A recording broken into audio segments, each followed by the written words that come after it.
Warpugs. So today we're going to be checking out a request, and it is one of the oldest requests on the other request tab, and it is the cursed heroes of Dark Souls, Elden Ring, and Bloodborne. Now, Dark Souls, Elden Ring, Bloodborne, 3 games that I don't play because blood pressure. Now, I've had you guys tell me often that you guys want me to check out more stuff from them. There are some things that request for that, and eventually I'm going to get to them. But I have a particular affinity for Tale Foundry. I'm just saying, I like Tale Foundry. Now, I've seen a few things from Tale Foundry before, but it has been quite a bit of time. So we're going to jump straight along into this, guys. If you have not heard of Tale Foundry, subscribe to them. You will not be displeased by it. I'm going to go ahead and say that they are one of the channels that I like to view on my own time. Now, as far as everything else goes, if this is the first time you're seeing me, hi, welcome to the Warpugs. Let's get right into it. In fiction, heroes are often chosen for their task. Go back into mythology and classic literature, and the chosen one is often just the best fit for the job. The strongest, smartest, most beautiful, most capable. We even see this to some extent with superheroes. They're really just the practical decision. But even in more modern stories, where heroes are chosen for their strength of character rather than their strength of strength. Never-ending story, excellent movie.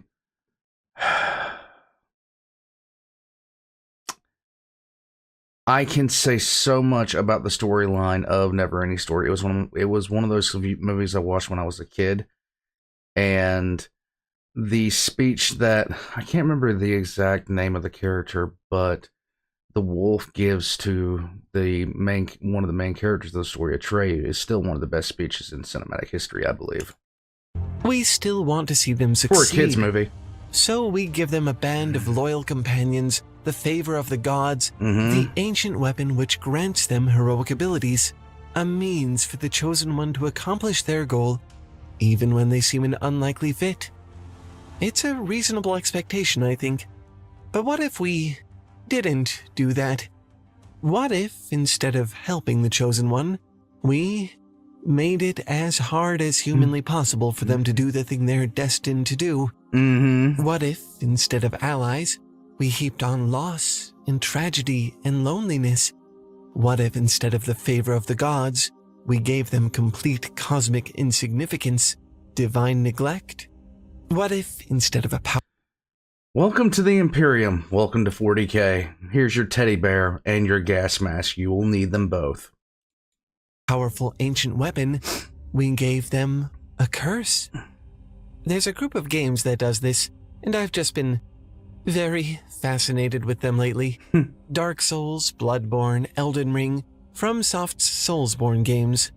Not only do they cast you as a small, pathetic, nameless individual, they also curse you and leave you almost entirely on your own against challenges that, frankly, nobody should be able to surmount. And yet, somehow these characters feel like some of the most heroic of all. Which sort of makes me wonder how much of what we call heroism is really just suffering. I love how he just left it there.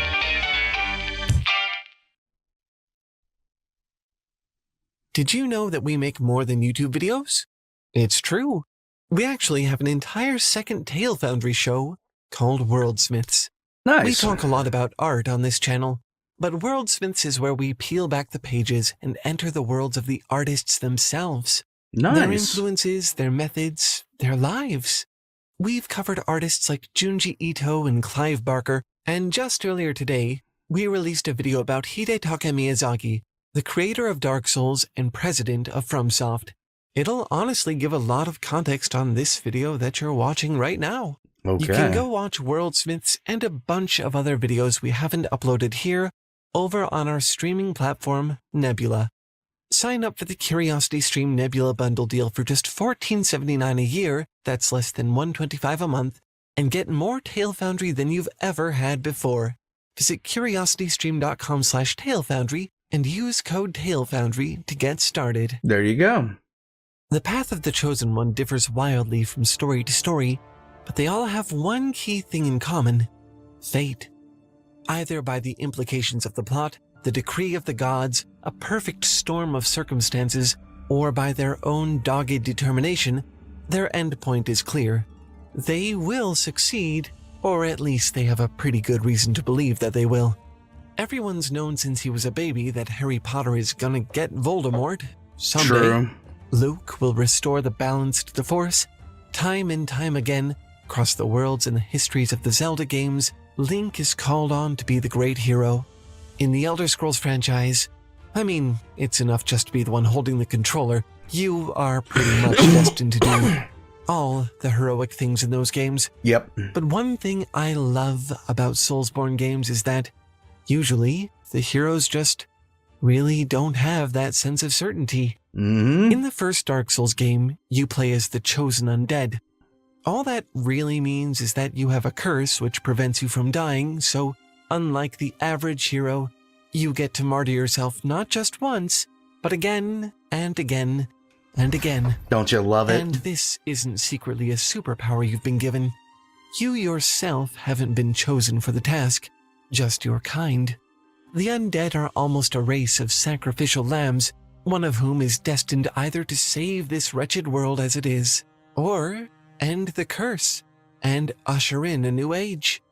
It could be you who does this, but it's sort of hard to believe that that's going to be the case because no one in the game goes to any pains to help you succeed.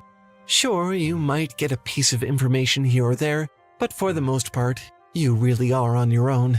Meanwhile, as a condition of your curse, with each and every death, you slide deeper and deeper into your undeath, withering and maddening until you're an irretrievable, shambling husk with no sense of identity whatsoever. It's a process known as hollowing, and generally taken to be a fate worse than death. Mercifully, once you become a hollow, you can die for the last time, empty, soulless, broken, but at least free of the accursed cycle. That sucks. That ultimately sucks. I'm glad I didn't play these games. This is depressing. Not exactly the spitting image of a chosen hero, is it? Bloodborne has a very similar setup. You're a hunter, part of the cleanup crew for a horrifically corrupt church. Their experiments have yielded the blood. Somehow, they've gotten their hands on the blood of some dead eldritch gods, which turns out to be a phenomenal healing agent, a panacea the likes of which the world has never seen, with the minor drawback that it curses those who use it to turn into horrific monsters. This is a bad thing they thing. call the Scourge of the Beast. As a hunter, you depend on the blood. There is no way to do the work that you do without its healing properties.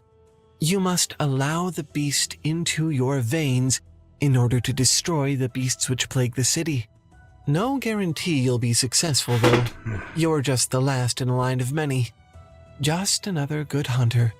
Sure, you have the weapons and the tools of the hunter's workshop, the purgatory of the hunter's dream where you rise once more whenever you would have died, enabling you to try again and again and again, much like the chosen undead.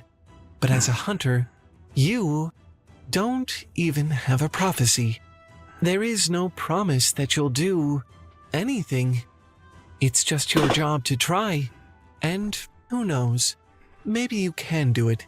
Maybe you'll be the one to end the madness of the church, the waking nightmare they've brought down upon themselves. Or maybe, as you imbibe the old blood and strengthen the curse within you, you will become the prey in the next hunt. Countless other hunters have gone that way before you. Why should you be any different? Because you're special. You're special. You really just suck. Oh my god. In Elden Ring, their latest game, the curse is far subtler, but it's still there if you look. You play as one of the tarnished, a people fallen from grace, cast out from the lands between, exiled to fight forever amongst yourselves. In a world shattered by gods and demigods, populated with heroes and mighty beasts, your kind simply has no place. But one day, a tarnished of no renown, battle-hardened and prepared, will rise to become the new Elden Lord, Yay. the one who will mend this broken world, supposedly. In practice, you're a tiny creature arrayed against forces you can barely comprehend, much less hope to overcome. You're only allowed to set foot in the lands between by way of tiny fragments of the lost grace your kind once held, offered almost as a pity because one of you has got to come and set the world to rights again. When you die here, it is by these same fleeting scraps of grace that you are brought back to die and die and die again. Dude. And even then, your destiny is not quite what it seems. Like I said at the start of the video, when someone is specially chosen for a task like this, they're usually fit for the task or outfitted for the task in some fashion. Harry Potter has no shortage of resources at his disposal. He honestly just seems to stumble into solutions and plans created for him by others at almost every turn. Luke is one of the most gifted Jedi of all time, and his friends are, quite literally, the stuff of legends. Princess, a smuggler, Chewbacca, and androids that have the best luck ever. Link has the Master Sword, the Triforce of Courage, the Sheikah Slate, and, most famously, an actual pocket arsenal of magical tools, each conveniently packaged and waiting for him at the end of every trial. Yay! Elder Scrolls, you're more or less led like a blind, deaf puppy to the fulfillment of your prophecy. The world is kind of your oyster. In these games, despite some of the language they use, you're really playing as an unchosen hero, someone selected for the task, but without destiny on your side, without the tools or the support to follow the path laid before you, without any actual guarantee or promise that your trials will be worthwhile. I always see, this is the thing. I really like these styles, like this style. Like when I play tabletop, this is the style of character that we always seem to play when I was enjoying it the most, where you weren't anyone special, you were just cogs in a wheel of the world. Nothing special about you.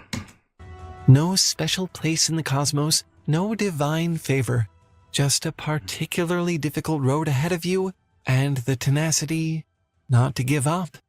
But, I hear you say, being the chosen one can be its own curse. The burden of prophecy is not one to take lightly. I mean, True. Look how mopey so many of these chosen heroes turn out to be. And that's true. I don't want to undersell the pressure this would create in one's life. So many stories involving this concept center around this inner conflict between destiny and desire. It's a pretty common thread for these heroes to reject the call at first, only coming around when they themselves have found some value in its fulfillment. When your fate is chosen for you, it's easy to feel resentful. Sometimes when you're chosen to do a particularly bad thing, it's the right way to feel. True. Even outside of fiction, how many child stars, academic prodigies, parasocial icons, children with religiously or socially prearranged lives come to detest the role chosen for them?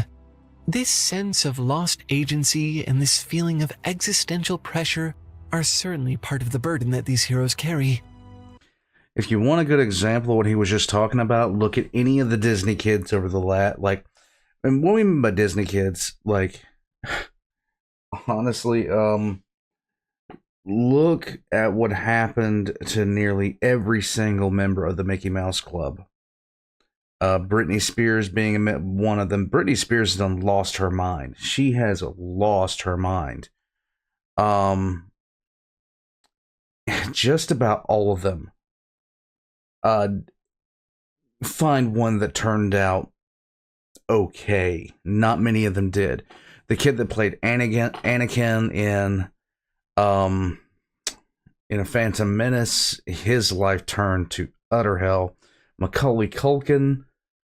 A lot of these people had very, very difficult lives after being child stars. it really did get bad for a lot of them. You don't want to let the entire cosmos down, do you? At the same time, you want your life to be yours. That's already a compelling and surprisingly relatable conflict. And the decisions the hero makes in the face of this are very telling. Agency abandoned for the greater good abandoned for self-fulfillment, identity given away freely to the mechanisms of fate. We love to see all of it. But this exact principle is also what makes these unchosen heroes so interesting to me. They may not have the promise of success, but they also don't have the pressure. They can be expected to fail. They aren't disappointing the cosmos if they give up. They're just another tally on the slate. At the end of the Dark Souls series, you fight the final boss in a place littered with the abandoned swords of those who've come before you, those who've failed. The hunter's dream in Bloodborne is so densely packed with the tombstones of hunters who've succumbed to the scourge, you can't even see the ground in some places.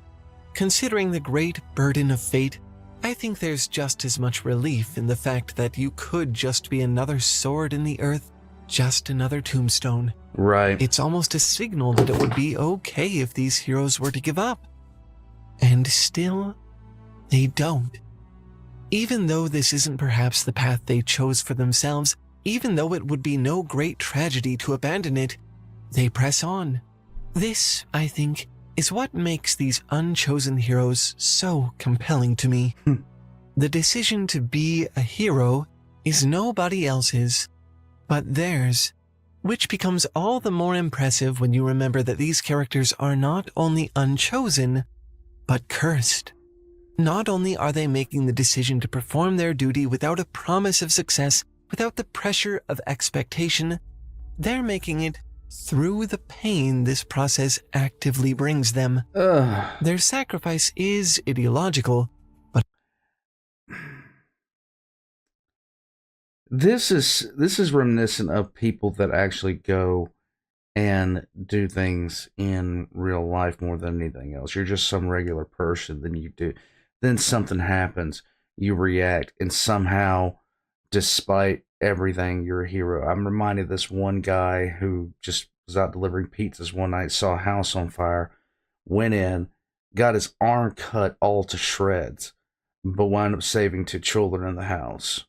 And, he got national attention over it, which he should have done, because we need people like that in the world. We really do. But it's tangible, too.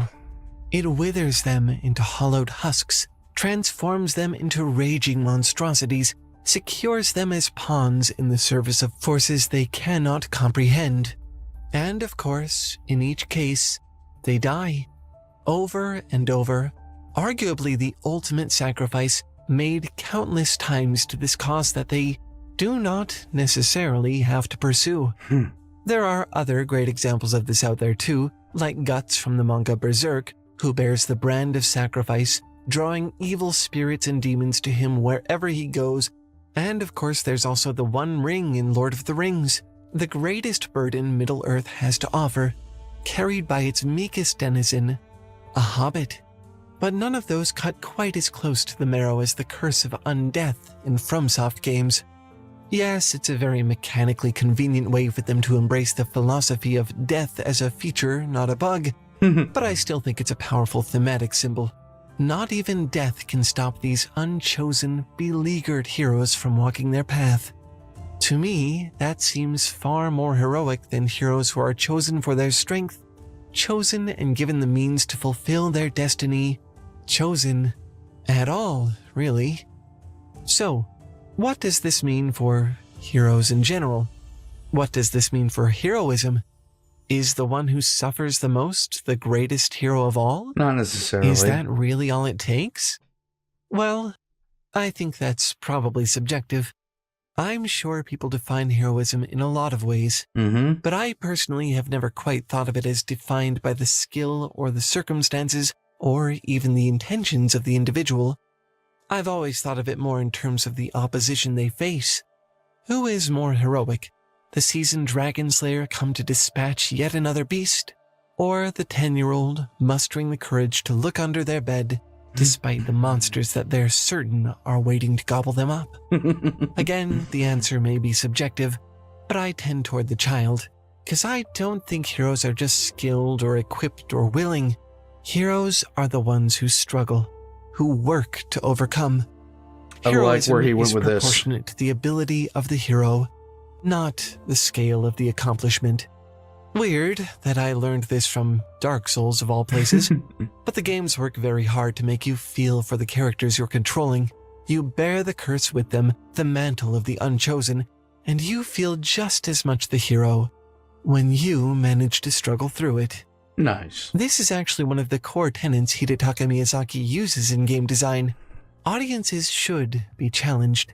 They should have the opportunity to struggle and find their own path to understanding and enjoying the art they consume. In the process, they'll engage in the journey, use their imagination, and become part of the art. It's such an interesting way of thinking, we decided to make an entire video about it. It's actually part of an entire second Tale Foundry show we make called Worldsmiths. We tend to focus more on the art than the artist here on Tale Foundry. This show is really about encouraging you to go and make your own art, take the ideas and techniques of great artists and find new things to do with them. But Worldsmiths is where we peel back the pages to enter the world of the artist behind the art. See how and why they do the things that they do. You'll be surprised how much you learn about yourself in the process.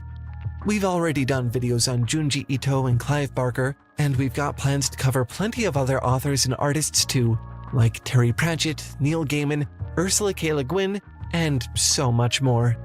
You can watch all of it over on our streaming platform, Nebula. If you're not familiar, Nebula is just a paradise for video creators. YouTube is kind of a crazy place to make content. Don't get me wrong, I'm happy to have this platform, but you have to be so careful about your topic choices, your packaging, what you include in your videos. You just start to feel like you're walking on eggshells. Nebula doesn't have any of those concerns. Nebula really takes care of its creators, making sure we have all the love and support we need to make what we really want to make. It's honestly so nice, because sometimes you just get tired of all the fuss. Sometimes you just want to be an artist, and Nebula really helps us to do that. And here's the really fun part. You can get Nebula for cheaper than almost any other streaming platform on the internet, like less than $1.25 per month. That cheap. We want you to have access to Worldsmiths and all our other Nebula content, so we teamed up with another streaming platform called CuriosityStream, who will give you a whole year of Nebula for free when you sign up with them. There you go. So basically, 2 streaming services and an entire second Tale Foundry show, Worldsmiths, for less than $1.25 a month. And I cannot say enough about how much I love CuriosityStream as its own platform. Quality documentaries are hard to find, but quality documentaries about the things I care about, myths and monsters, literature, the madness of creative minds. Yep, this is definitely where I want to be. CuriosityStream has documentaries about everything. It'll definitely get your imagination working. So, here's how to see our second show, Worldsmiths, including the new episode about the creator of Dark Souls, Hidetaka Miyazaki, all of Nebula, and all of CuriosityStream for less than $1.25 per month. All you have to do is click the link in the description or go to curiositystream.com/TaleFoundry. Will be in the description below, guys. 1 year using code TaleFoundry. That's it. And that first year is only going to be $14.79, which again comes out to less than $1.25 per month. Frankly, I'm not quite sure how they can afford to do this for us, but I'm definitely not complaining. Seriously, take advantage of this offer while it's still going. I don't think any better one exists in the world of streaming. And once you've had a chance to watch our show, Worldsmiths, come back and tell us what you think. I cannot wait to hear your thoughts. Keep on struggling, heroes, and as always, keep making stuff up. I'll see you next time. Bye!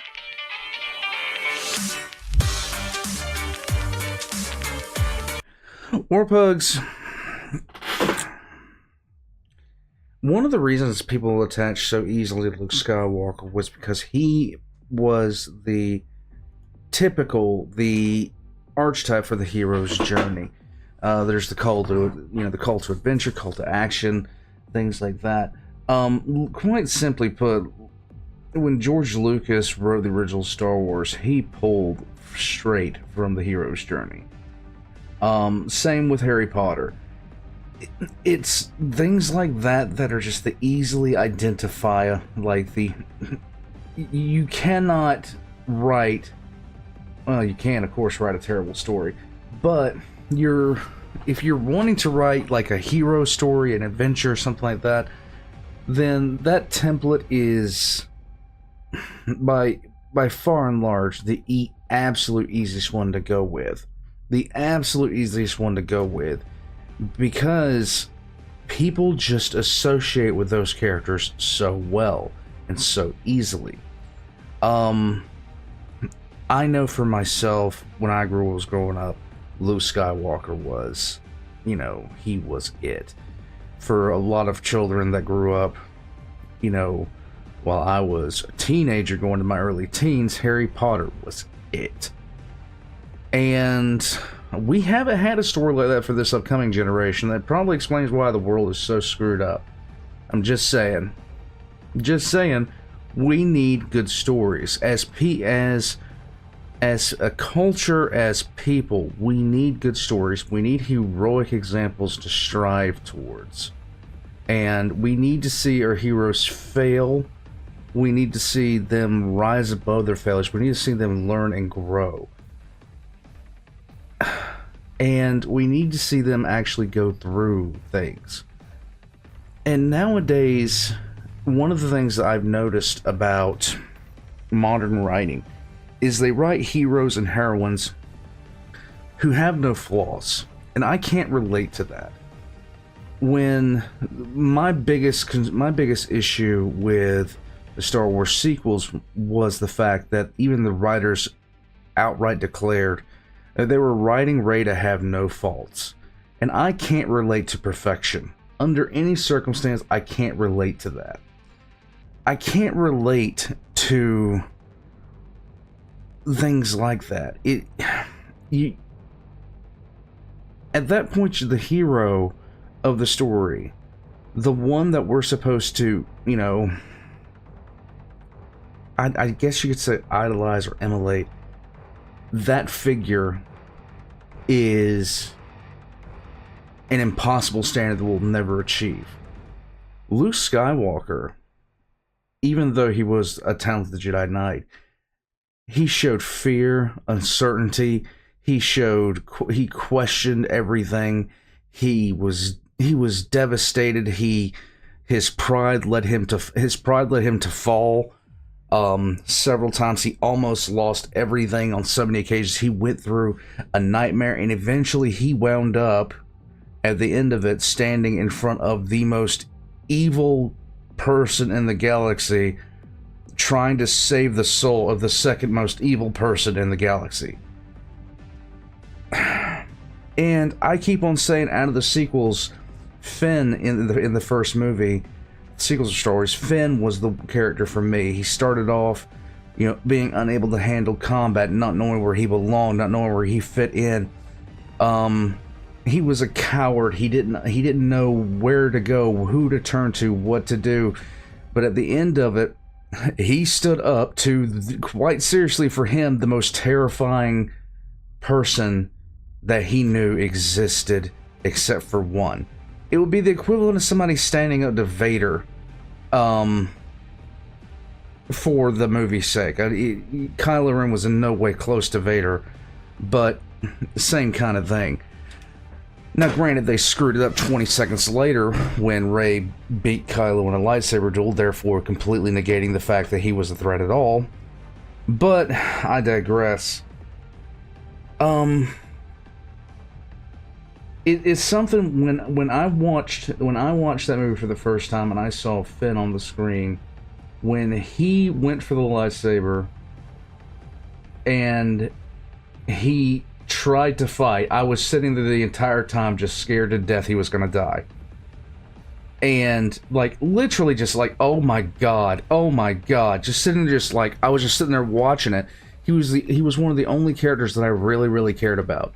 And I was sitting there watching him, this person who, throughout the film, hadn't shown any kind of, like, in a lot of cases, he was a coward, just all way, shape, or, like, and then he decides, instead of running, he's going to stand and fight.